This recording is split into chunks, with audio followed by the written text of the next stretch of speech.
इस वीडियो में हम अभी तक की अपडेट के बारे में बात करेंगे।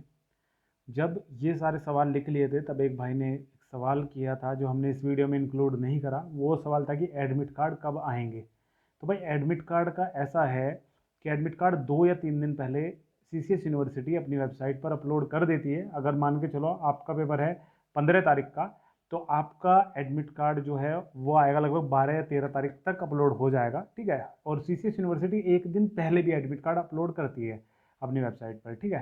तो ऐसा है कि 2 या 3 दिन पहले आप इंतजार करो, अगर आ जाए तो सही है, जल्दी आ जाए तो सही है, नहीं तो 2 या 3 दिन पहले तक अपडेट कर देते सीसीएस यूनिवर्सिटी।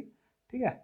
और तो पहले सवाल से ही स्टार्ट करते हैं कि 10 अप्रैल से एग्ज़ाम है। डेट शीट में दूसरी तरफ मतलब 10 अप्रैल से जो है एग्ज़ाम है, डेट शीट जो आई है उसमें। और दूसरी तरफ इलेक्शंस भी हैं। क्या एग्ज़ाम पीछे हटेंगे? देखो, जो 4 तारीख है जिनके ऊपर हो रहा है सब कुछ, देखो 15 तारीख है, 15 अप्रैल, अप्रैल की 4 तारीख है, 15, 19, 26 और 29, उन्हीं को इलेक्शंस वगैरह हैं।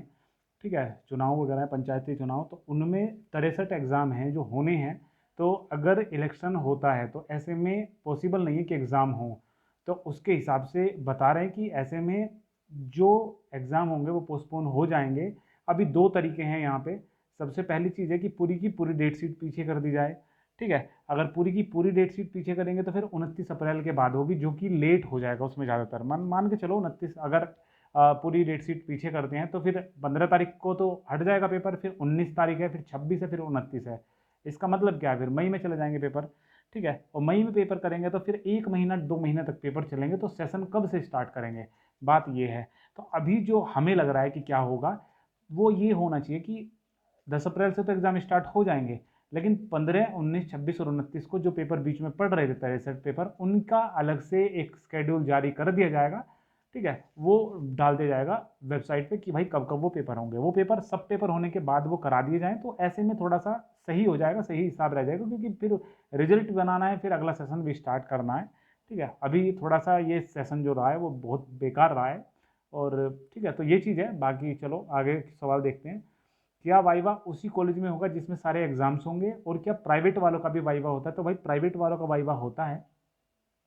और वाइवा उसी कॉलेज में हो जिस कॉलेज में एग्ज़ाम आप दे रहे हो, ऐसा ऐसा मतलब नहीं कहीं पे होता।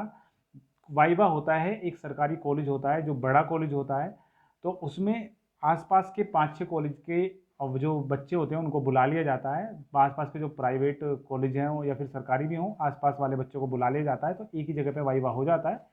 ठीक है। इससे टाइम की भी बचत होती है, और टीचर जो होते हैं, जो एक्सपीरियंस टीचर होते हैं, उन्हें एक ही जगह पे वो आ जाते हैं, तो वहाँ पे वाइवा हो जाता है। थोड़ा थोड़ा टाइम सबको मिल जाता है, तो इस तरीके से होता है। ठीक है। तो मतलब आपका जब भी वाइवा होगा आपको बता दिया जाएगा नोटिस के माध्यम से।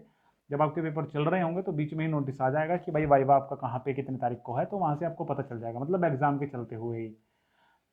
10 अप्रैल को एग्ज़ाम होने के कितने परसेंट चांस है? भाई 10 अप्रैल को जो पेपर होंगे उसमें हमारे हिसाब से तो ज़्यादा चांस है, बाकी लेकिन जो भी नोटिस वगैरह है वो आ जाएगा। मान के चलो एग्ज़ाम का 10 तारीख से है या नहीं है वो अलग मैटर है, लेकिन नोटिस आपको 2 या 3 दिन पहले, मतलब 10 तारीख से मान के चलो 7, 6, 7, 8 में मिल जाएगा नोटिस, ज़रूर मिल जाएगा कि भाई आपके पेपर का कैसा है, क्या हाल है। 10 तारीख को ही होने हैं, अगर 10 तारीख को ही होने हैं तब नोटिस थोड़ा लेट आ सकता है, लेकिन अगर पोस्टपोन हो जाएंगे तब थोड़ा जल्दी आ सकता है नोटिस। ठीक है। तो 6 तारीख को मान के चलो कि नोटिस आने की पूरी पूरी संभावना है।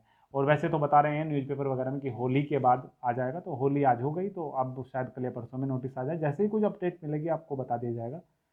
कॉलेज में फॉर्म जमा करने की लास्ट डेट क्या है? देखो भाई, कॉलेज में फॉर्म जमा करने की अब 2 तारीख है, 31 तारीख और 1 तारीख। ठीक है। तो 31 तारीख को जमा होंगे और 1 तारीख को कॉलेज में नोट्स जो फॉर्म है वो जमा होंगे। हमने नोटिस वगैरह आया था 27 तारीख को, 27 के ही नोटिस अभी पड़े हुए हैं, वो सारा हमने बता दिया था पिछली वीडियो में। तो उसमें हमने सारा कुछ जो था एक्सप्लेन करके बता दिया था। तो 1 तारीख लास्ट डेट है फिलहाल फॉर्म जमा करने की। ठीक है। मेरी एज आज ही 18 साल हुई है, क्या मैं एसएससी जीडी का फॉर्म भर सकता हूँ? ये चीज़ हमने पहले भी बताई कि इस तरीके से एज काउंट नहीं होती कि आज मेरी एज कितनी है। हालांकि जो चलो एज आ भी जाती है कभी कभी, लेकिन जो नोटिस में लिखा हुआ है कि आयु की गणना हम इतनी तारीख को होंगे, आप उस तारीख से एज काउंट करोगे। और फिलहाल की अगर हम बात करें ये सब चीज़ छोड़ के, एसएससी जीडी और यूपीएसआई का अभी कोई ऑफिशियल नोटिस नहीं आया है, और जब कोई ऑफिशियल नोटिस आएगा तब हम आपको बता देंगे। ठीक है। एसएससी जीडी का तो स्पेशली अभी कोई नोटिस आया नहीं है, नोटिफाइड सून आ रहा है और लिंक एक्टिव सून आ रहा है सरकारी रिजल्ट पे अगर देख रहे हैं तो। ठीक है। तो जैसे ही कोई आ जाएगा तभी पता चलेगा कि आयु की गणना कितनी तारीख को हो रही है और उसमें आपकी एज वगैरह जो है आ रही है या नहीं। तो अभी कोई इसका क्लियर नहीं है, जब आएगी तब हम आपको इन्फॉर्म करेंगे। अगर एग्ज़ाम फॉर्म लास्ट डेट तक जमा नहीं कर पाते हैं किसी वजह से, तो क्या कोई तरीका बचता है जिससे साल खराब ना हो और पेपर में बैठ जाएं? देखो, अगर आप लास्ट डेट तक अपना एग्जाम फॉर्म कॉलेज में जमा नहीं कर पाते हो, मान के चलो 1 तारीख लास्ट डेट है फॉर्म जमा करने की और आपको पता चलता है 2 तारीख को की लास्ट डेट निकल गई है और लास्ट डेट बढ़ने का कोई भी नोटिस नहीं आया है, तो भाई आपको वो फॉर्म आपको कॉलेज से लिखवा के, एक पेज पे लिखवा के, एप्लीकेशन लिखवा के यूनिवर्सिटी जाना पड़ेगा फॉर्म को लेके। ठीक है, क्योंकि वो क्या होते हैं, 1 तारीख तक सबके फॉर्म लेके यूनिवर्सिटी उन्हें भेजना होता है, तो उनके पास भी 3-4 दिन का टाइम होता है यूनिवर्सिटी में जाने का। अगर चले गए तो सही है, नहीं तो वो उस दिन भी ले लेंगे। लेकिन अगर वहाँ से फॉर्म आपके निकल गए यूनिवर्सिटी के लिए डेटा, तो आपको यूनिवर्सिटी ही जाना पड़ेगा खुद से आपका फॉर्म जमा करने के लिए, फिर आप पेपर में बैठ जाओगे। लेकिन अगर ज़्यादा ही लेट हो गए, मान के चलो कोई 1 तारीख तक यहाँ पे जमा होने हैं, 5 तारीख तक यूनिवर्सिटी पहुँचने हैं फॉर्म, और आप पहुँचे 6 तारीख को कॉलेज में, तो 6 तारीख को कोई कुछ नहीं कर पाएगा, क्योंकि उसके फिर रिकॉर्ड चढ़ के एडमिट कार्ड वगैरह जनरेट हो जाते हैं। ठीक है ना। फॉर्म 1 अप्रैल तक जमा होंगे आपने बताया, तो क्या कल कॉलेज खुलेगा? भाई कल कॉलेज नहीं खुलेगा, कॉलेज खुलेगा 31 तारीख और 1 तारीख को। ठीक है, मैंने ऊपर बताया है। वैसे नोटिस जो है वो मैंने अपने इंस्टाग्राम पे लगा रखा है, जिसमें लिखा हुआ है कि किस तरीके कितने जो कॉलेज वगैरह है किस तरीके से क्या है। कॉलेज का मुझे मिला था यहीं पे पास में, हरचंद कॉलेज है, उसका मुझे नोटिस मिला था। तो ऐसा ही है, कॉलेज यूनिवर्सिटी वगैरह भी बंद है वैसे तो 30 तारीख तक। तो 31 तारीख और 1 तारीख को है आपके पास फॉर्म जमा करने की। कल आप फॉर्म ना ही जमा करने जाओ तो सही है। कोई कॉलेज खुल जाए अलग बात है, प्राइवेट वगैरह, लेकिन वैसे खुलेगा नहीं, मुश्किल खुलेगा, क्योंकि जो जिसका हमने नोटिस लगाया वो भी प्राइवेट कॉलेज ही है, तो कल शायद ही कोई कॉलेज खुले। तो 31 तारीख है और 1 तारीख है आपके पास। एग्ज़ाम डेट शीट में चेंज हो गया, ये नोटिस कब तक यूनिवर्सिटी की साइट पर पब्लिश हो जाएगा? देखो, अगर डेट शीट में एग्ज़ाम वगैरह चेंज हो गए तो 6, 7, 8 इन तारीख में, या फिर होली के एकदम बाद, मतलब कल या परसों तरसों में आपकी जो है डेट शीट, मतलब बता दिया जाएगा कि डेट शीट में क्या क्या करेक्शन होने हैं और जो चुनाव की वजह से कितने पेपर हैं जो पीछे हटेंगे, या जो भी चीज़ होगी, या तो पूरी स्कीम या फिर एग्ज़ाम वगैरह का जो एक्यूरेट जो अपडेट मिलेगी वो मिल जाएगी हमें होली के बाद, मतलब कल परसों तरसों में जब भी मिलेगी हम आपको बता देंगे। फिलहाल आपको वेट ही करना पड़ेगा इस चीज़ के लिए। क्या प्राइवेट स्टूडेंट्स के पेपर रेगुलर स्टूडेंट्स की कंपैरिजन में लेट तक होते हैं? देखो, एक सवाल है ये, इसमें सबसे ज़्यादा लोग पूछते हैं। आपको बस मैं छोटी सी 1-2 लाइन में मैं ये चीज़ बता दूं, रेगुलर और प्राइवेट वालों के पेपर एक साथ होते हैं। अगर एक दिन रेगुलर का है उसी दिन प्राइवेट वालों का होगा, एक ही तारीख को दोनों के पेपर होते हैं। मान के चलो 8 पेपर हैं, रेगुलर के भी और प्राइवेट के भी, तो उसमें से 6 पेपर दोनों के एक साथ होंगे। 2 पेपर ऐसे होंगे जो कभी बाई चांस, मतलब कभी कभी हो जाता है ऐसा कि अलग अलग डेट पे पड़ जाएं, लेकिन 90% जो पेपर होते हैं दोनों के एक साथ होते हैं। ठीक है, तो आगे पीछे से ऐसे हम नहीं कह सकते कुछ। यूपी आंगनवाड़ी में क्या अलग डिस्ट्रिक्ट वाले भी फॉर्म डाल सकते हैं? अगर नहीं तो हमारे जिले के फॉर्म कब तक आएंगे? तो भाई जितने डिस्ट्रिक्ट उसमें बता रखे हैं बस वही फॉर्म डालेंगे अपने अपने यहीं पे। तो उसमें पूछता है, सबसे पहले यही चीज़ आती है कि आप कौन से ज़िले के हो, आपका मतलब पोस्ट क्या है, आपकी तहसील क्या है, ये सब चीज़ें पूछता है, वो आप ही की पूछता है। ठीक है, अगर मैं सहारनपुर के फॉर्म निकलने हैं और मैं बुलंदशहर ज़िले का हूँ, तो वहाँ पे पूछेगा आपका ज़िला कौन सा है। मेरा है ही नहीं उसमें, तो मैं क्या भरूँ? मान के चलो मैं लिखता हूँ कि मेरा सहारनपुर जिला है, हूँ मैं बुलंदशहर का, तो वहाँ पे पूछेगा तहसील कौन सी है, गांव तक पूछ लेता है उसमें। सारा एड्रेस पूछने के बाद बोलता है कि आप भर सकते हो, आपके लिए कौन सी वैकेंसी खुल रही है या नहीं। तो आपकी वैकेंसी आप देख सकते हो, हमने वैसे स्टेटस भी लगाया था और टेलीग्राम पे ट्विटर वगैरह पे पड़ा भी है ये। ठीक है, तो अभी वैकेंसी जितनी है वो हमने डाल रखी है, मतलब सरकारी रिजल्ट पे आप चेक कर सकते हो, और आप हमसे अगर कुछ पूछना तो कमेंट भी कर सकते हो। तो कुछ जिलों की वैकेंसी आई है अभी, और अगर आपकी नहीं है इसमें तो जल्दी ही आपकी भी अपडेट हो जाएगी। अगर कोई भी अपडेट होता है उस नोटिस में, हम तुरंत स्टेटस लगाएंगे, इंस्टाग्राम पे स्टेटस लगाएंगे और टेलीग्राम पे उसे डाल भी देंगे। ठीक है ना, तो सारी अपडेट आपको मिल जाएगी।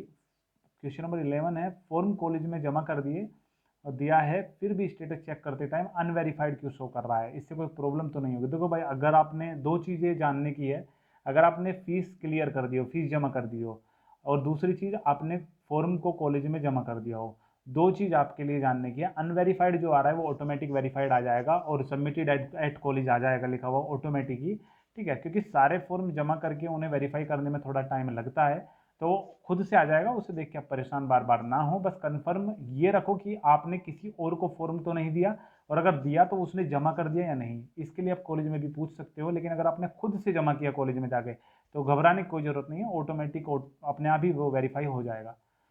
क्या हमारी cvl.nad.co.in वाली NAD ID यूजलेस हो जाएगी? देखो, इस साल NAD ID नहीं मांगी गई। कुछ कॉलेज थे जिन्होंने मांगी है, इसीलिए इस बार नहीं मांगी, इसीलिए वेबसाइट भी बेकार चल रही थी, क्योंकि उसका काम ही कुछ नहीं रह गया।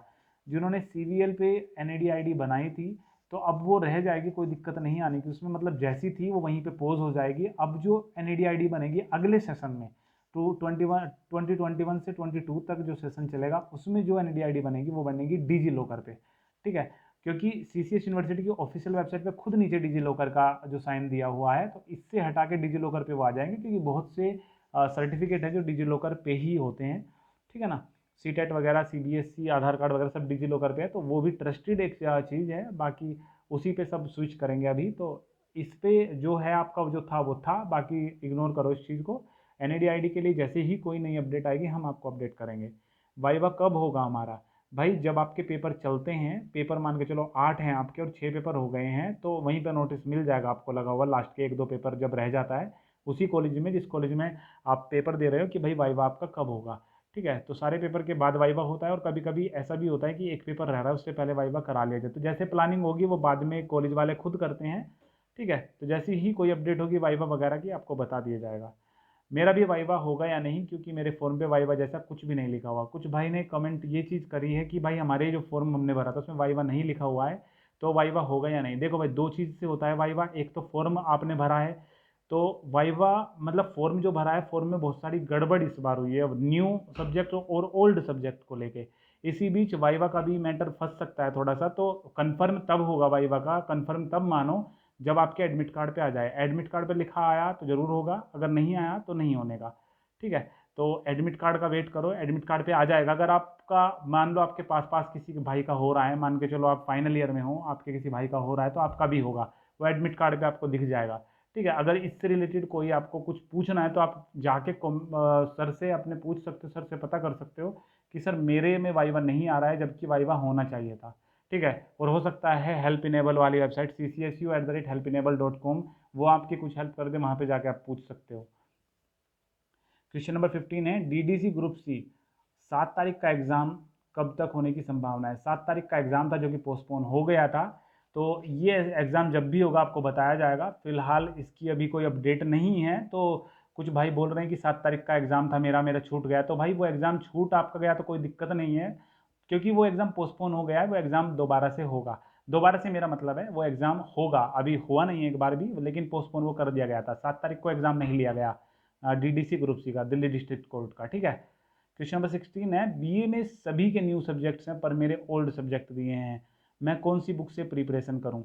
मैं कौन सी बुक से प्रिपरेशन करूं? कौन सी बुक से, यहाँ से पब्लिकेशन से नहीं है, मतलब आपका जो ओल्ड सब्जेक्ट है और जो न्यू सब्जेक्ट है दोनों के नाम अलग अलग हैं। इंग्लिश की अगर हम बात करें BA में, तो एक भाई ने कमेंट करा था कि भाई मेरे ओल्ड सब्जेक्ट लिखे गए हैं लेकिन सबके न्यू सब्जेक्ट हैं, तो मैं किस तरीके से पढ़ूँ, मेरे जो हैं स्कीम में कौन सा सब्जेक्ट आएगा। देखो, हम उसे बोल देते हैं ये चीज़ कि आपका जो एडमिट कार्ड है उस पर आप देख के पढ़ना, लेकिन एडमिट कार्ड आएगा 1 या 2 दिन पहले, तब कितनी तैयारी हो जाएगी, मॉडल पेपर ला के पढ़ना भी तो पड़ता है। तो इसके लिए आप कॉलेज से पता करोगे कि सर मैंने ओल्ड सब्जेक्ट मेरे डल गए हैं, क्या मुझे न्यू का पढ़ना है?